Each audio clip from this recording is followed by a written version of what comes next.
Hello everyone, it's Max and Vince. The World Cup will kick off on November the 18th. Friday, the draw took place, and now we know the identity of all the nations.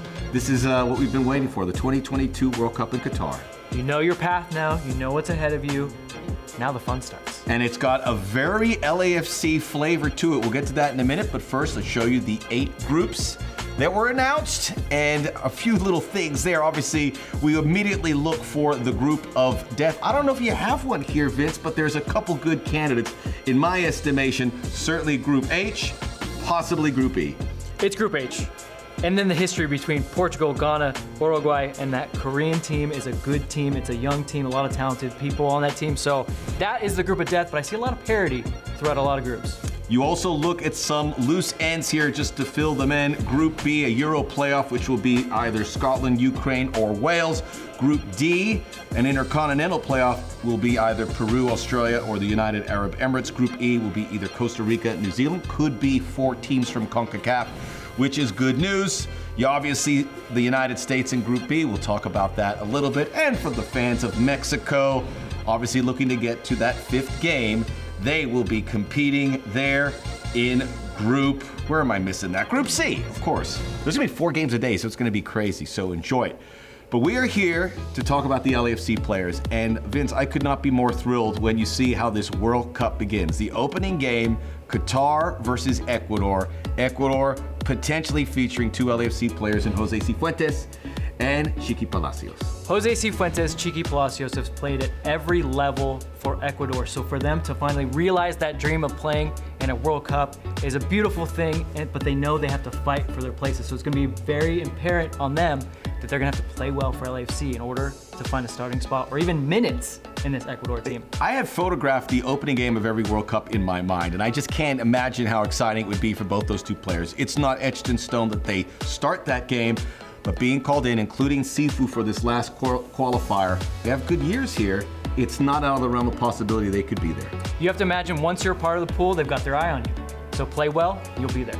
Group B, the United States and Kellen Acosta, our midfielder who not only was on that U.S. roster, but started 2 key World Cup qualifiers in that final cycle, including the one at Estadio Azteca. We know what he is capable of. I think the question for Kellen is not whether he's going to be on that roster, but if he's in that starting 11, based on what we've seen, it's possible.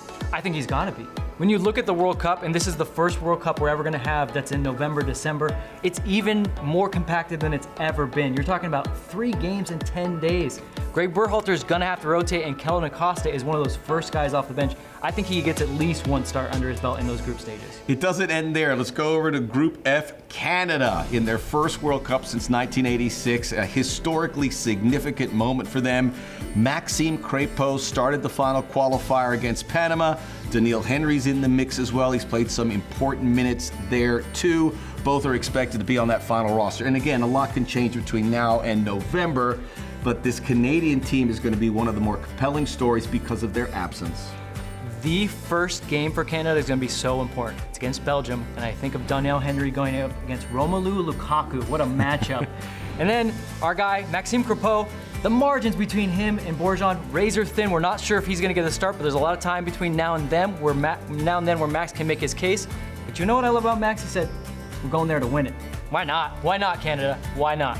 We're going to pull for Canada because our guys are in there and both could play significant roles. And again, it's going to be Belgium, Maxime Crépeau saving some of those shots, Daniil Henry marking.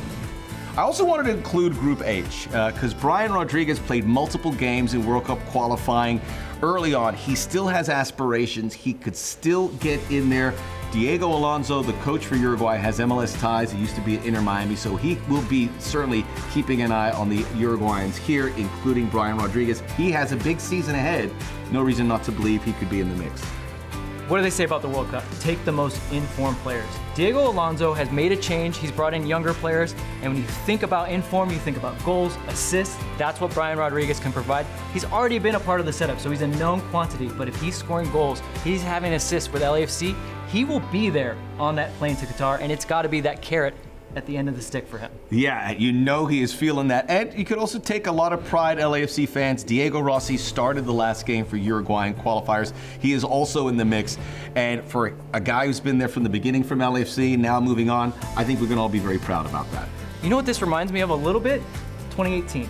Remember the flavor our first year going into it? We thought, man, we're gonna get a World Cup year in LAFC's first year, and there's gonna be a lot of LAFC flavor at that World Cup. It's even better this year because it'll come at the end of the season. We won't miss our guys. They'll play well, and then hopefully go on to play well for their countries. Getting excited. Good stuff, Vince. We all get excited about the World Cup, but LAFC supporters have even more reason here in 2022.